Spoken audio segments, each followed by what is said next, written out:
Hello, my name is Carly Noel Franz, and I'm a survivor of satanic ritual abuse carried out by the Freemasons.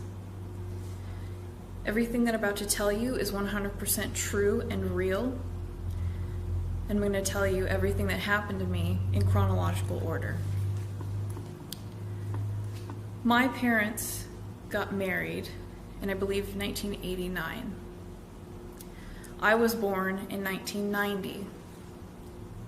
It was at this time that my parents were living in an apartment, and my father's father decided to purchase a house for my father and mother and I to live in. However, he kept this house in his name. He did not give the house to them.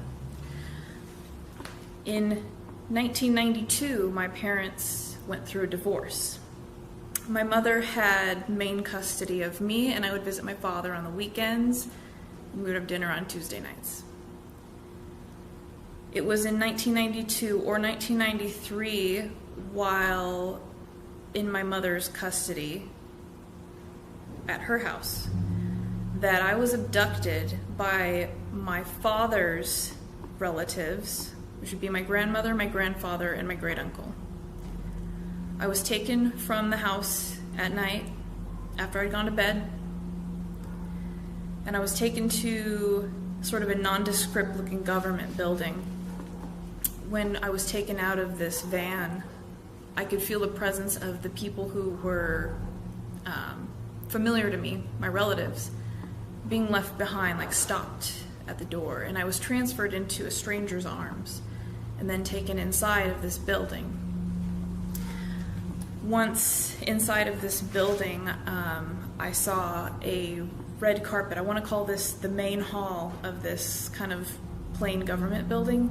The interior of this building was just ornate and rich looking, lots of gold gilding on the walls, chandeliers and mirrors, and red carpet in the main hallway or whatever.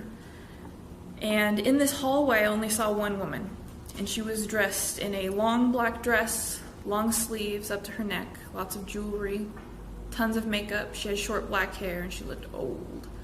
This building smelled like cigarette smoke, maybe pipe smoke, tobacco smoke, and cologne perfume or what have you. But she was the only woman that I saw.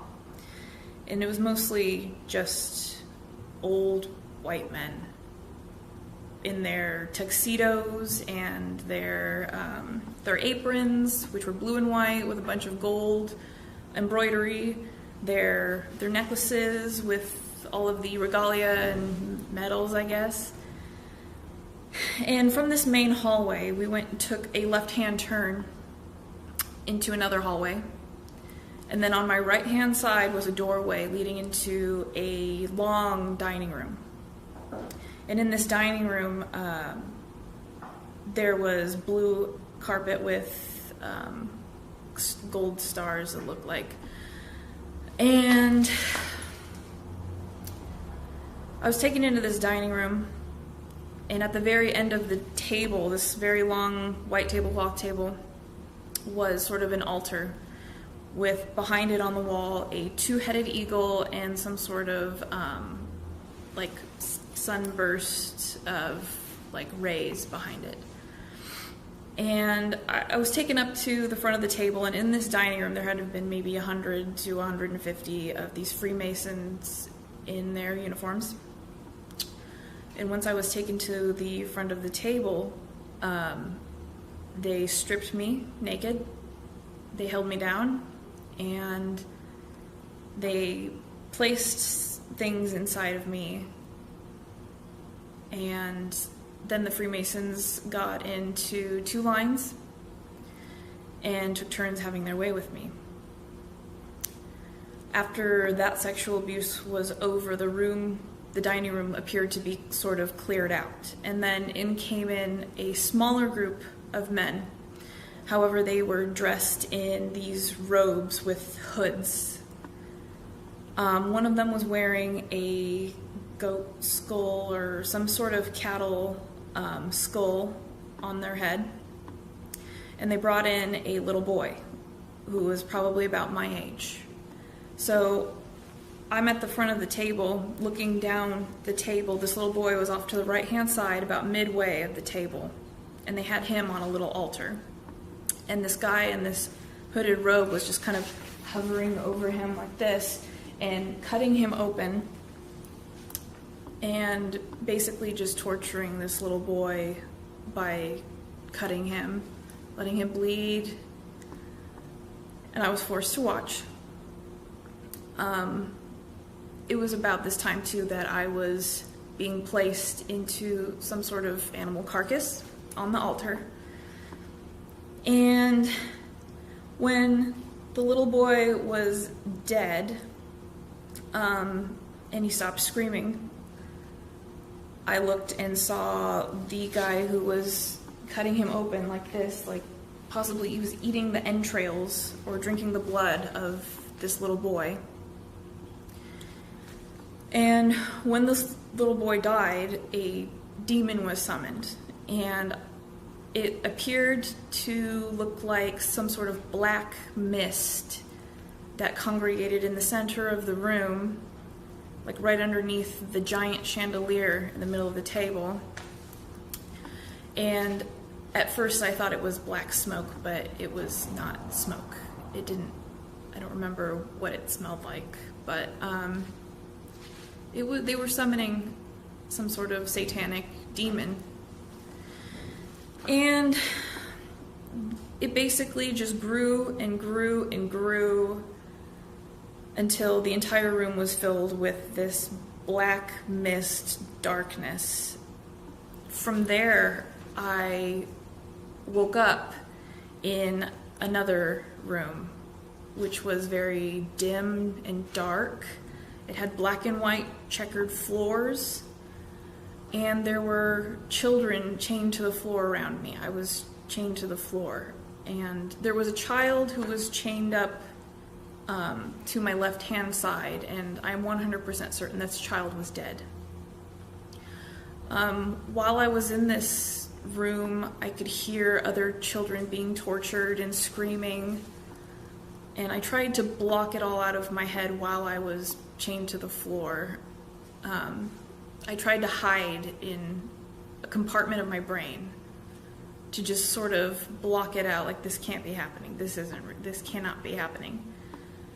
Another thing that happened while I was in this dim, like torture room was there was a baby or a toddler that was chained up to the wall, and someone in a robe came in and stabbed him in the head to kill him.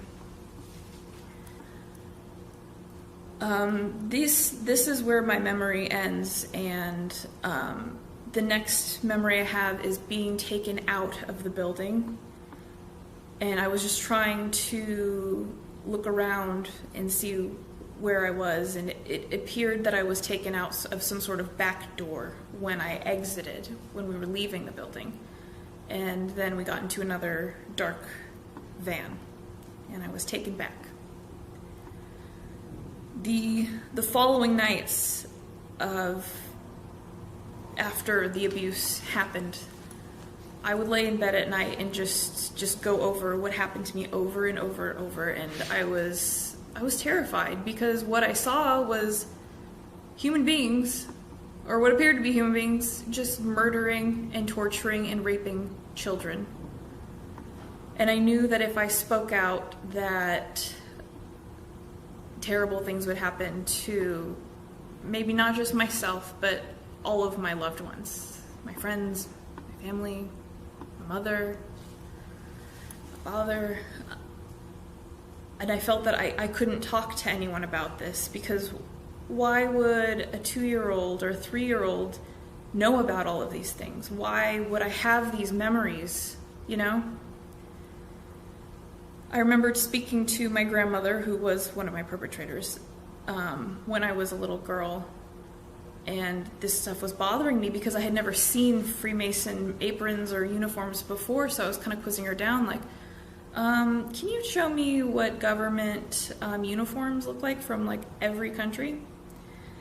And she was like, oh no, I don't know. And like, this is before the internet, so of course sweet grandma wasn't gonna fess up to what she really is into. And people would say, like, oh, she was the sweetest lady in the whole wide world. Well, yeah, that's a nice cover-up for somebody who's into really dark, occult shit. Anyways, when I was a little girl, this would haunt me, these memories of my trauma.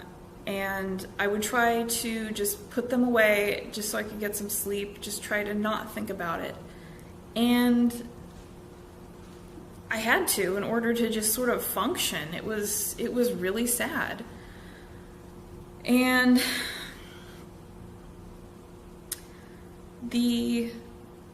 one of the main memories I have also while I was a little girl and just being tortured by my memories was knowing that I'm a little girl.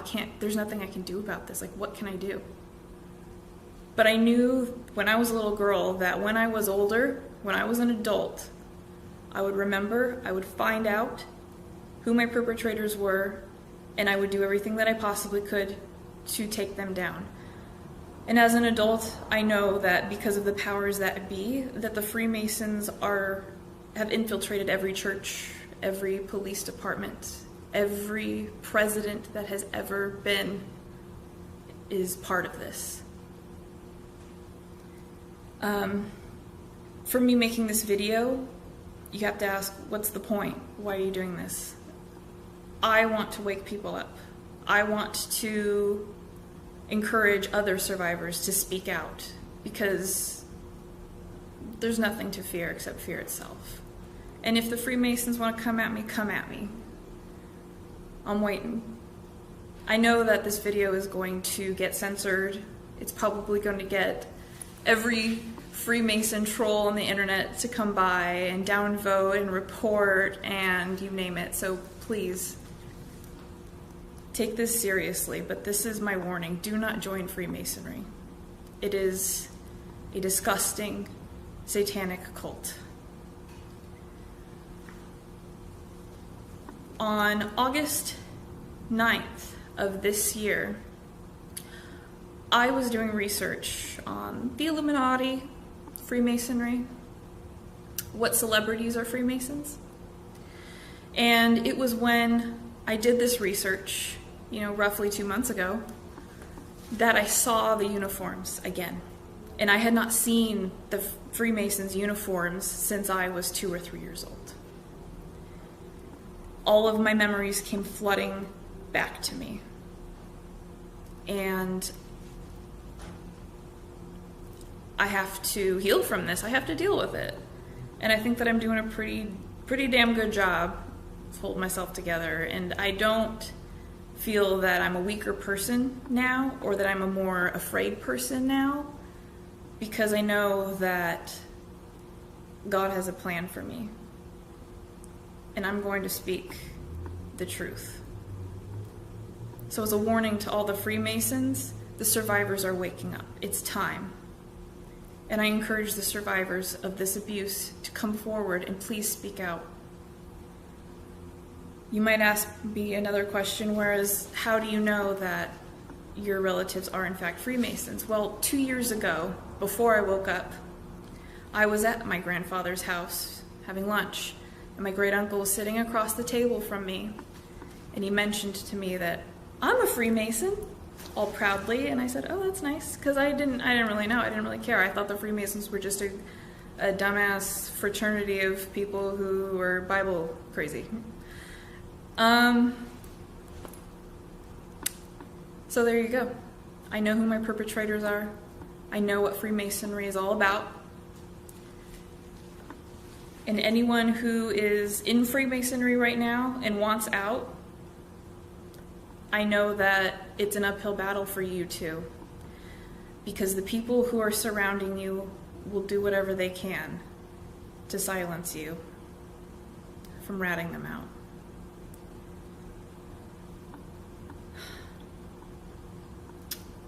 I'm going to keep doing videos and keep talking about this, because the more that I learn about what happened to me and more that I understand what's really going on, the more I want to talk about it with other people. And with all of the censorship going on, now's the time before they just decide to, turn off the internet or something crazy. Well, actually, we're already living in the the censorship dystopian age, so please share this. If you know somebody who's a survivor, share this with them. And I encourage you all to speak out. All right, take care of yourselves. Hi everyone, my name is Carly and today is October 18th, 2018. Today's video topic is around how there is no room for integrity within Freemasonry. I posted to Reddit today and under Pedigate, and I wanted to read what I wrote. A lot of people have no idea what Freemasonry is about, and there are even Masons at low degrees and ranks that are completely oblivious to what's going on in the highest degrees and ranks of this cult. Some call it a fraternity, but it's more accurately a pyramid scheme cult. The men at the top of this pyramid are the most sadistic, narcissistic psychopaths who take part in child abduction, human trafficking, child sexual abuse, torture, and murder. They depend on a large number of bottom feeders of the cult to be unaware of the horrific crimes committed by the members at the top, and for these low-degree rank people to donate their time, money, and energy into protecting the institution so that the powers that be can continue their horrific rituals and abuse. So it's important to know that the first rule of being a Freemason is to always come to the defense of other fellow Freemasons, no matter what. This rule in and of itself is a huge red flag for anyone with integrity, because it means that complicity is required for anything, even if it's raping and murdering children. Another important note about Freemasons is that most police are Freemasons, and it's a requirement to be a Freemason in order to be a Shriner. So, have you ever seen an advertisement for Shriners Hospitals for Children? They hide behind a facade of helping children in need while performing the most heinous acts against children in their lodges and basements. This is just a complete clusterfuck, excuse my French, but if your number one rule is that you can't bring forward any sort of crimes or terrible things committed by your fellow Freemasons, that's not a good thing. That is complicity in crime. And anybody who's thinking about joining Freemasonry, I ask you, please look up and do some research on all of the sexual child abuse going on, the murders, all of the cases all over the country and the world. Like, you would have to really close your eyes and shut your ears and just turn off your brain if you really think that joining the Freemasons is some grand thing that's going to like bring you closer to God or whatever. You don't need that. You don't need that to be close to God. Anyways, I'm still posting videos every day surrounding this issue, and I'm hiding in plain sight on YouTube because of the severity of my situation, and I'm not asking anyone for money or advice, so you can put those hate comments to rest, but I just hope to bring the truth to light in order for a solution to arise, and that's my main goal. So thank you so much for watching, and I hope that you subscribe and continue to listen to me on my journey through this. So peace out and take care of yourselves.